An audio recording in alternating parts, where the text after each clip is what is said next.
Il existe dans le cœur humain un mouvement subtil, un souffle intérieur qui ne s'arrête jamais. Le désir de grandir, de posséder davantage, d'améliorer ce que nous avons déjà. C'est presque instinctif. Regarde autour de toi. Celui qui possède un peu de richesse cherche à en obtenir plus. Celui qui a un emploi aspire à une position meilleure. Celui qui possède une maison rêve d'un espace plus vaste, plus confortable, plus prestigieux. Quand la santé est présente, on cherche à la renforcer, à la préserver, à la prolonger. Et lorsque la vie nous offre un instant de bonheur, nous souhaitons qu'il ne disparaisse jamais. Ce désir d'augmentation, ce sentiment profond d'avancer, d'atteindre, d'évoluer, il fait partie de notre nature. Allah a déposé en nous ce moteur, non pas pour nous enfermer dans une quête purement matérielle, mais pour que nous reconnaissions que la vraie augmentation, la plus noble, la plus élevée, n'est pas celle des biens visibles, mais celle du cœur et de l'âme. Observe une scène simple. Un homme qui change de téléphone, un autre qui rêve d'une voiture neuve, une femme heureuse d'avoir eu une promotion, un étudiant qui cherche toujours la meilleure opportunité. Aucun de ces désirs n'est blâmable en soi. L'islam ne nous demande pas de renoncer à la dunya, mais de ne pas lui donner le trône du cœur.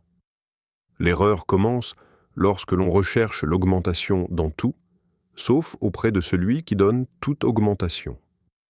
Chaque jour, nous courons après de nouveaux conforts, de nouvelles réussites, de nouvelles possessions. Mais posons-nous une question sincère. Mettons-nous la même énergie à chercher à élever notre relation avec Allah? Beaucoup veulent une promotion professionnelle, mais qui cherchent une promotion spirituelle. Beaucoup rêvent d'une maison plus grande, mais qui travaillent pour une demeure élargie dans l'au-delà. Beaucoup nourrissent de leur corps avec soin, mais qui nourrit son cœur de dhikr, de prière, de sincérité? Imagine un croyant qui se tient debout pour prier. Il accomplit ses 5 prières quotidiennes. C'est magnifique. C'est une porte immense vers la miséricorde. Mais ce croyant se demande-t-il: comment puis-je améliorer ma prière? Comment puis-je ajouter une lumière de plus à ma relation avec Allah? Il ne s'agit pas simplement de prier, mais de prier avec présence. De sentir que chaque prosternation n'est pas un mouvement, mais une plongée du cœur vers son Créateur. De chérir le moment du wudu comme une purification intérieure, un effacement des poussières du monde qui s'accumulent sur l'âme. Lorsque tu aimes une chose, tu veux la voir grandir. Alors si tu dis aimer Allah, comment ne pas chercher à augmenter ton lien avec lui? Aujourd'hui, beaucoup savent suivre les évolutions technologiques, les dernières voitures, les tendances de la mode, les opportunités financières. Mais qu'en est-il de la connaissance de leur Seigneur? Combien savent citer les dernières innovations, mais ignorent les noms et attributs d'Allah, les invocations du matin et du soir, les paroles qui apaisent l'âme et qui protègent le cœur? La réussite matérielle donne un confort momentané. La réussite spirituelle donne une paix éternelle. Tu peux avoir un palace, mais dormir avec un cœur vide. Tu peux manger les meilleurs plats, mais vivre avec une âme affamée. Tu peux posséder un compte rempli, mais porter un cœur pauvre. Et pourtant, il suffit parfois d'un simple « Alhamdulillah » prononcé avec profondeur, d'un moment de sincérité avant Fajr, d'un instant de ruku prolongé où tu dis « Oh Allah, je veux te connaître, je veux t'aimer, je veux te servir, je veux que tu occupes la première place dans ma vie. » Alors une lumière descend sur le cœur, une tranquillité, une douceur que le monde entier ne pourrait acheter. Voilà la véritable augmentation, celle qui ne s'affiche pas sur un compte bancaire, mais qui se reflète dans ton regard paisible, ton cœur apaisé, ta conscience éveillée, ta marche vers Allah. Le croyant intelligent ne se contente pas d'augmenter sa vie matérielle. Il cherche à élever sa relation avec celui qui possède toute élévation. Parce qu'au final, le plus grand succès n'est pas d'accumuler ce que l'on finit par quitter, mais de construire ce que l'on ne perdra jamais. Il existe des lois invisibles qui gouvernent l'univers. Des règles spirituelles, plus solides que les lois de la physique, plus profondes que celles de la finance ou du commerce. Des lois qui ne dépendent pas des marchés, des tendances, ni des plans humains. Parmi elles, une règle divine, immuable, inscrite dans le Coran comme une vérité éternelle. Si vous êtes reconnaissant, je vous augmenterai.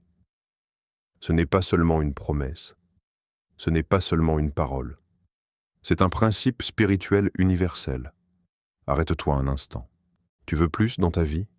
Plus de bonheur, plus de tranquillité, plus de foi, plus de succès, plus de paix, plus de facilité, plus de lumière dans ton cœur? Allah te dit où trouver l'augmentation. Pas dans la ruse, pas dans la compétition agressive, pas dans le stress ni la comparaison, mais dans la gratitude. C'est fascinant. Dans la vie, on nous dit souvent « travaille plus pour avoir plus ». Oui, travailler est important. Mais Allah te révèle un secret encore plus puissant. Remercie pour recevoir davantage. La gratitude ouvre des portes que les stratégies ne peuvent pas ouvrir. Elle attire des bénédictions que l'intelligence seule ne peut pas obtenir. Elle transforme peu en beaucoup et transforme le plus petit bienfait en un trésor ressenti. Alors pose-toi une question simple. Est-ce que tu remercies Allah autant que tu lui demandes? Nous avons appris à dire « Rabbi Zidni » « Seigneur, augmente-moi ». Mais avons-nous appris à dire « Alhamdulillah » avec le cœur, avec profondeur, avec conscience? La gratitude véritable n'est pas une phrase. Elle n'est pas un murmure rapide après avoir mangé. Elle n'est pas un automatisme. La gratitude, c'est reconnaître intérieurement que tout ce que tu as vient d'Allah. La gratitude, c'est te rappeler que rien ne t'est dû. La gratitude, c'est cultiver un cœur qui voit les bienfaits avant de voir les manques. Et lorsque ton cœur voit, Allah augmente. Maintenant, observe l'autre versant de la loi divine. Si vous êtes ingrat, mon châtiment est sévère. L'ingratitude n'est pas seulement dire « je ne suis pas reconnaissant ». L'ingratitude, c'est vivre comme si tu méritais. C'est oublier le donneur. C'est être absorbé par les cadeaux au point d'oublier celui qui les offre.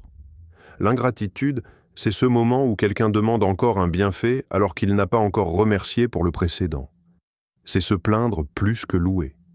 C'est se focaliser sur ce qui manque alors que la vie déborde de bénédictions. Regarde autour de toi, des yeux qui voient, un cœur qui bat, un souffle qui entre, un souffle qui sort, de l'eau accessible, l'islam dans ta vie, la capacité de faire du dhikr, de prier, de te repentir, la sécurité, même relative. Une chance de recommencer chaque jour. Ce sont des océans de bienfaits, et pourtant, combien de cœurs restent fermés, aveuglés par ce qu'ils n'ont pas encore. L'ingratitude attire la perte. Pas toujours sous forme matérielle, parfois pire, perte de tranquillité, perte de baraka, perte de connexion avec Allah, perte d'humilité, perte de sens dans la vie. La punition la plus dure n'est pas un événement extérieur, c'est un cœur qui s'éteint doucement, un cœur qui ne ressent plus la douceur de la foi, un cœur qui ne goûte plus à la proximité d'Allah. Mais Allah, dans sa miséricorde, te montre la voie du retour, la gratitude, pas seulement en mots, mais en attitude. Voir les bienfaits, les reconnaître comme venant d'Allah, remercier avec la langue, remercier avec les actes d'adoration, remercier avec le cœur. Utiliser les bienfaits pour obéir, pas pour désobéir, car la vraie gratitude n'est pas de dire, mais de vivre la reconnaissance. Chaque fois que tu remercies, Allah te dit en réponse « Je te donne plus ». Plus de foi, plus de calme, plus de risque, plus de guidance, plus de lumière. La gratitude est une clé, une porte, un ascenseur du cœur, une lumière dans l'obscurité. Et Allah n'a jamais menti dans sa promesse, parfait. Voici la partie 3 réécrite, environ 700 mots, avec un style encore différent des deux premières, plus narratif, plus contemplatif, avec un ton doux, introspectif, presque méditatif. Toujours sans conclusion. Imagine une scène simple. Tu es assis dans une mosquée, ou peut-être dans un café ou dans un bus. Quelqu'un à côté de toi te tend un billet, ou t'aide à ramasser quelque chose que tu as fait tomber, ou te donne un verre d'eau au moment où tu avais soif. Ce geste est petit, mais ton cœur s'ouvre immédiatement. Tu souris, tu remercies. Tu fais un doua pour cette personne. Tu dis qu'Allah te récompense. Merci beaucoup. Qu'il te comble, c'est naturel, c'est humain. L'âme reconnaît la bonté, et la remercier fait partie de notre fitra. Mais maintenant, ferme les yeux un instant et demande-toi, combien de fois aujourd'hui ai-je remercié celui qui m'a donné tout ce que je possède, sans que je le demande, sans contrepartie, sans condition? Celui qui t'a donné une vie avant même que tu ne puisses prononcer le mot merci. Celui qui t'a donné un cœur qui batte alors que tu dors. Celui qui te donne l'air, le souffle, le mouvement, la pensée, la vue, l'ouïe, la peau qui te protège, le sang qui circule sans que tu y penses, la nourriture qui se transforme en force dans ton corps sans que tu comprennes comment. Nous remercions les humains pour une faveur ponctuelle. Mais combien remercie Allah pour les innombrables miracles qui rythment chaque seconde de notre existence? Regarde encore le contraste. Lorsque quelqu'un t'offre quelque chose de plus grand, une aide financière, un soutien dans une période difficile, un geste qui change réellement ta situation, ton gratitude monte d'un niveau. Tu parles d'elle, tu te souviens d'elle, tu la mentionnes à d'autres avec émotion. Mais Allah, combien a-t-il amélioré ta vie? Combien t'a-t-il sauvé sans que tu le saches? Combien de malheurs a-t-il détourné de toi? Combien de larmes n'ont jamais coulé parce qu'il a placé une protection invisible devant toi? Combien de maladies n'ont jamais atteint ton corps parce qu'il a dit à ses anges « Écartez-les de mon serviteur ». Chaque battement de ton cœur est une faveur. Chaque matin où tu ouvres les yeux est une faveur. Chaque péché qu'Allah a couvert, chaque chute dont il t'a relevé, chaque erreur qu'il n'a pas exposée, ce sont des océans de bienfaits. Et nous?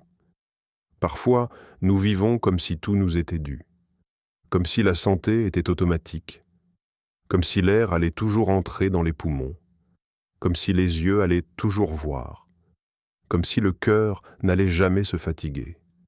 Et quand un humain nous aide, nos mots coulent facilement. Mais combien de fois la langue se précipite-t-elle pour dire « Alhamdulillah » pas par habitude, pas comme un réflexe mécanique, mais comme une parole pleine, lourde, habitée. Parce que dire « Alhamdulillah » ce n'est pas seulement prononcer un mot, c'est reconnaître que tout vient de lui. C'est dire « Rien ne m'appartient, tout est un dépôt.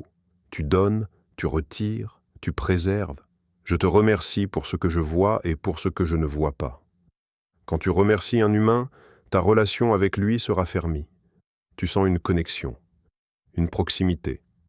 Alors imagine, si tu multiplies les moments où tu remercies Allah, si tu multiplies les instants où ton cœur se tourne vers lui pour dire « Ya Rab, merci pour ce que tu m'as donné, merci pour ce que tu m'as épargné, merci pour ce que tu prépares pour moi. » Est-ce que tu comprends ce qui se passe alors? La relation entre toi et ton Créateur grandit. Ton cœur s'adoucit, la lumière descend, la connexion s'approfondit et l'amour remplit ton âme. Parce qu'en vérité, Allah n'a pas besoin de ton merci. C'est toi qui as besoin de dire Alhamdulillah pour purifier ton cœur, pour te rappeler qui donne, qui protège, qui dirige, qui offre, qui pardonne, qui aime. La gratitude humaine construit des liens entre les gens. La gratitude envers Allah construit des ponts vers l'éternité. Il y a des gens qui remercient pour un verre d'eau qu'on leur donne, et d'autres qui oublient celui qui leur offre des océans entiers. La gratitude, ce mot semble simple. On l'entend, on le prononce, on le répète. Mais la vraie gratitude n'est pas dans les lèvres. Elle se trouve dans l'attitude, le comportement, les choix, la discipline, le cœur. Dire Alhamdulillah est magnifique, c'est une lumière sur la langue. Mais Allah n'a jamais voulu une parole vide. Il veut une gratitude qui se voit, qui se vit, qui façonne l'existence du croyant. Alors, comment un serviteur reconnaissant se comporte-t-il envers son Seigneur? Il y a 5 routes, 5 preuves, 5 démarches intérieures et extérieures. Et si tu veux goûter à la vraie baraka, écoute-les attentivement. 1. Accomplir ses obligations. Le cœur de la gratitude.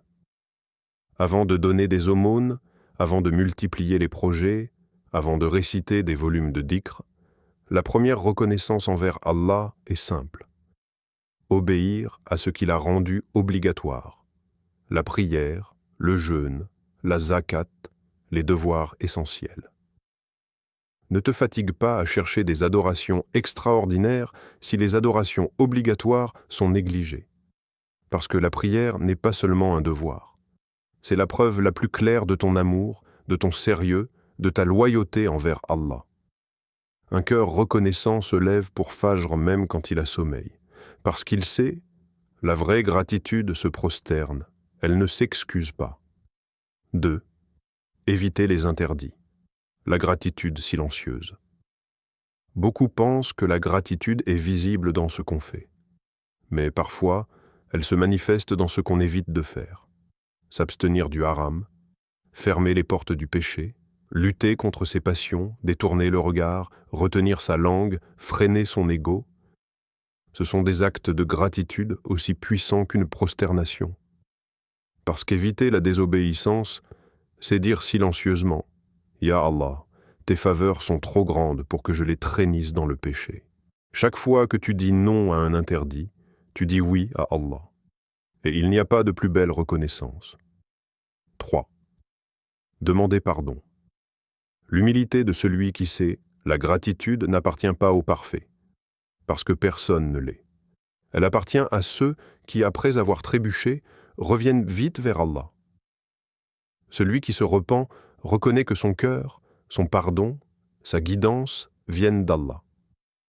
L'arrogant dit « J'ai bien agi, je suis correct ». Le croyant dit « Ya Rab, j'ai failli ». Pardonne-moi, chaque astaghfirullah est un acte de gratitude, parce que tu reconnais ton besoin de lui.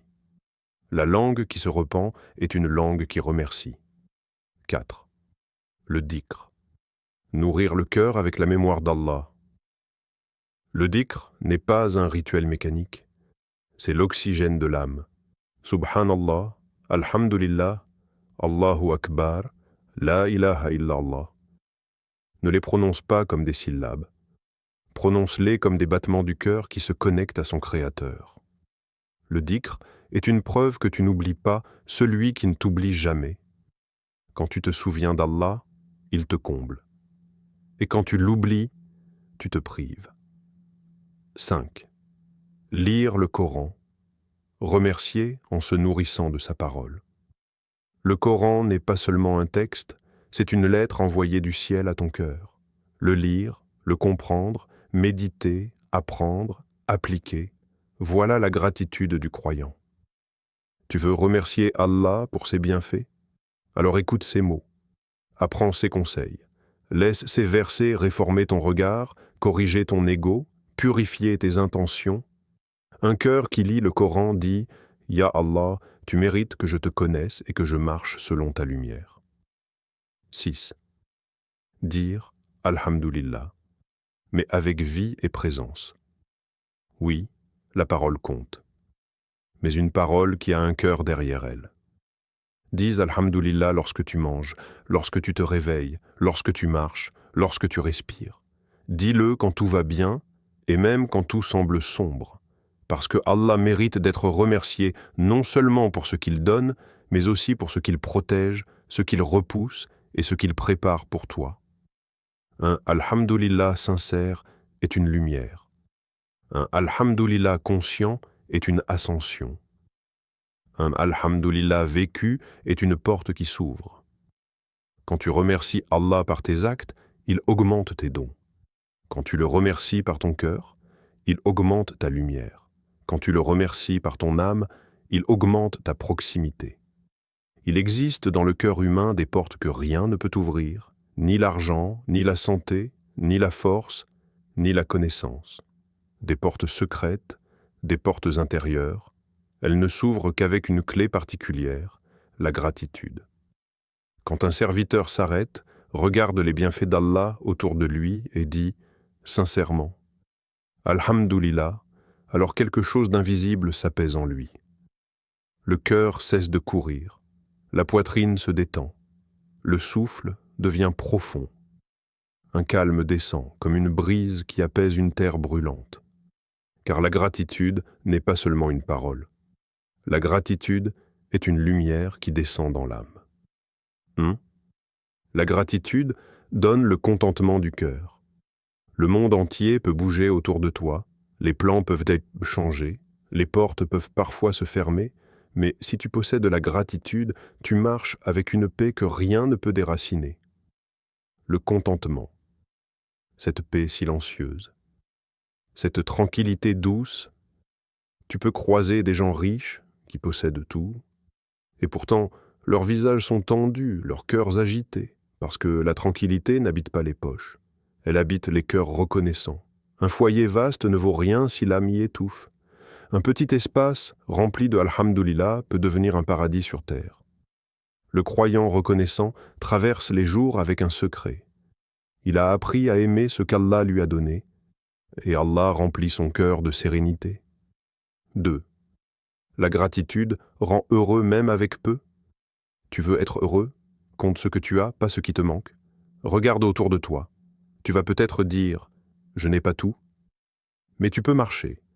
Tu peux entendre, tu peux prier, tu peux respirer. Il y a des gens qui donneraient des fortunes pour ce que tu considères comme normal.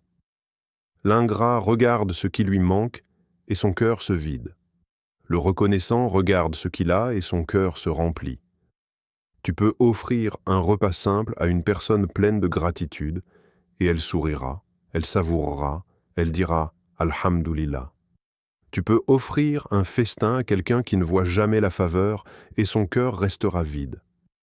La gratitude transforme le peu en beaucoup. Elle transforme une maison modeste en refuge, un repas simple en festin, un vêtement humble en couverture de paix. Celui qui dit « Alhamdulillah » ne perd jamais. 3. La gratitude attire les bénédictions visibles et invisibles.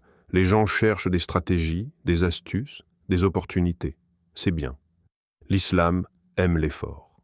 Mais il y a un secret que les cœurs éveillés connaissent. Les bénédictions descendent sur ceux qui remercient. Pas seulement les bénédictions qu'on voit, argent, santé, succès, opportunités, non. Il y a aussi les bénédictions qui ne s'affichent pas dans les comptes bancaires, sérénité qui ne se brise pas, lumière dans la prière, douceur dans les relations, guidance dans les choix, protection contre le mal sans même le savoir. Parfois, Allah te donne plus dans l'invisible qu'il ne te donne dans le matériel. Parfois, la bénédiction est dans ce qu'il ajoute. Parfois, elle est dans ce qu'il t'épargne. Le reconnaissant ne perd jamais parce qu'Allah ne trahit jamais sa promesse. 4. La gratitude apaise le stress et l'anxiété. Il y a un fardeau qui se casse quand tu dis « Alhamdulillah ». Le cœur cesse de s'accrocher à ce qu'il ne contrôle pas. Les peurs diminuent, les questions se calment. La gratitude ne supprime pas les épreuves. Elle te donne une autre manière de les porter. Tu peux vivre avec des problèmes et être en paix. Tu peux traverser des moments d'incertitude et rester stable. Parce que la gratitude te rappelle que tu n'es pas abandonné, que ton destin est entre les mains d'Allah, que tout ce qui arrive est une sagesse, que chaque souffle est une preuve d'amour divin. Une personne pleine de gratitude peut vivre 1000 tempêtes et pourtant son cœur reste ancré comme une montagne. Quand la langue dit « Alhamdulillah », le cœur respire. Quand le cœur dit « Alhamdulillah », l'âme s'illumine. Quand l'âme vit « Alhamdulillah », la vie devient douce, même dans l'épreuve. Écoute ceci avec ton cœur avant tes oreilles. La foi n'est pas seulement de croire. La foi n'est pas seulement de prier. La foi n'est pas seulement de dire « Alhamdulillah » quand tout va bien. La foi véritable, c'est un équilibre. Un équilibre noble, exigeant, lumineux. La foi est un voyage entre deux ailes, la patience et la gratitude.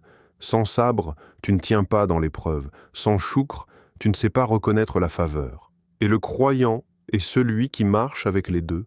Dans l'épreuve, le croyant se tient ferme lorsque la difficulté frappe à la porte, et elle frappera. Le cœur du croyant ne s'effondre pas. Il tremble peut-être, il ressent, il souffre, mais il ne tombe pas. Pourquoi? Parce qu'il connaît la parole de son prophète. Étonnante est l'affaire du croyant. Tout est un bien pour lui. L'épreuve ne lui arrache pas la foi, elle la purifie, elle la révèle. Le monde peut penser, il a perdu, il souffre, il a échoué. Mais doucement, dans son cœur, il répète « Alhamdulillah ala kulli hal », louange à Allah en toutes circonstances. Ce n'est pas de la résignation, ce n'est pas de la faiblesse, c'est de la certitude. Certitude qu'Allah ne choisit jamais le mal pour son serviteur. Certitude qu'il y a une sagesse derrière chaque douleur. Certitude qu'après la nuit, il y a la lumière. Il pleure parfois, mais il ne désespère pas. Il s'attriste, mais il ne perd pas espoir. Il tombe à genoux, mais dans la prosternation, pas dans l'abandon. La patience du croyant n'est pas un mur froid. C'est une porte ouverte vers Allah. Dans les bienfaits, le croyant se souvient, il remercie, et lorsque les choses vont bien, lorsque la santé est là, lorsque l'argent arrive, lorsque les portes s'ouvrent, lorsque le cœur goûte la paix, lorsque les enfants sourient, lorsque la maison est stable, que dit le croyant? Il ne dit pas « j'ai réussi parce que je suis fort ». Il ne dit pas « c'est grâce à moi ». Il dit avec humilité « Alhamdulillah », parce qu'il sait que la facilité n'est pas un droit, elle est un cadeau, un trust, une amana. La gratitude n'est pas seulement une parole, c'est un état du cœur. Un cœur qui reconnaît la source, un cœur qui ne s'attribue pas les bienfaits, un cœur qui ne s'enfle pas, ne se glorifie pas, ne se vante pas. Les gens peuvent applaudir le succès. Le croyant, lui, se prosterne. Il sait que la réussite sans reconnaissance est une illusion. Il sait que la richesse sans gratitude est un piège. Il sait que la santé sans humilité est un risque pour l'âme. Le croyant remercie et Allah augmente. Il remercie et Allah protège. Il remercie et Allah purifie son cœur. La force est dans l'équilibre. Il y a des gens qui remercient quand tout est beau, mais s'effondrent quand la vie change. Et il y en a qui supportent toutes les épreuves, mais oublient de remercier quand Allah leur ouvre les portes. Le croyant, lui, n'est ni dans un extrême, ni dans l'autre. Quand Allah donne, il remercie. Quand Allah retire, il patiente. Quand Allah accorde, il s'incline. Quand Allah éprouve, il se rapproche. Voilà la foi complète. Elle n'est pas faite d'émotions seulement. Elle n'est pas faite de phrases seulement. Elle est faite de stabilité, une spiritualité ferme, un cœur discipliné, un regard qui voit la sagesse divine, dans la douceur comme dans la difficulté. Quand la patience et la gratitude se rejoignent, la vie prend une autre dimension. Tu ne te bats plus contre le destin. Tu marches avec lui. Tu ne tiens plus à ce monde avec désespoir. Tu le traverses avec lucidité. Tu ne t'accroches pas au contrôle, tu t'accroches au contrôleur. Et ainsi, chaque saison devient bénéfique. Quand Allah te donne, tu t'élèves par la gratitude. Quand Allah te teste, tu t'élèves par la patience. Deux chemins, un même sommet, la proximité d'Allah. Il y a dans la vie du croyant des moments silencieux, des moments où le cœur se serre, où les yeux cherchent une issue, où l'âme murmure « Pourquoi cela m'arrive-t-il » Et dans ces moments, Allah te parle, pas toujours avec des mots, mais avec des situations, des signes, des événements, des chuchotements du destin. Parce que oui, Allah teste tout le monde. Personne n'échappe au passage du vent. Ni le riche, ni le pauvre, ni celui qui prie, ni celui qui néglige, ni celui qui vit dans une maison vaste, ni celui qui n'a qu'un toit fragile. Les prophètes ont été testés. Les justes ont été testés. Les pieux ont été testés. Alors comment pourrions-nous, nous, serviteurs ordinaires, croire que notre chemin sera sans cailloux?